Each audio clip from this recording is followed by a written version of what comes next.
আসসালামু আলাইকুম। বাংলাদেশে ভাই বাদারেরা,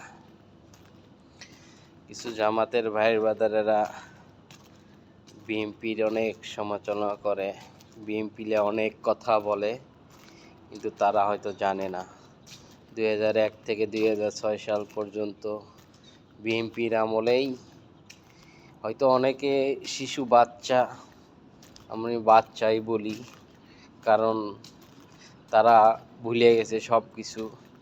তাদেরকেই মনে করে দিতে চাই যে বিএনপির আমলে চাউলের কেজি 14 টাকা, 15 টাকা, 13 টাকা কেজি ছিল।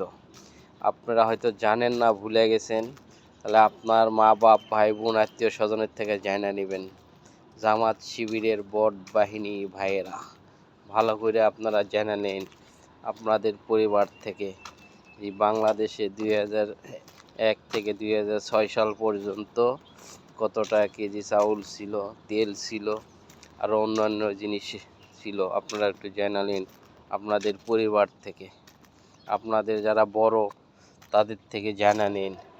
না জানলে আমাদের থেকে শুনেন, আমাদের কাছে বলেন, আমরা বলে দেব অনেক। ঠিক আছে? জামাতের বট বাহিনী, গুপ্ত বাহিনী, যারা এক সময় হাঁটুর নিচে ছিল, লুঙ্গির তলে ছিল, তাদেরকেই বলছি জামাত শিবির রাজাকার।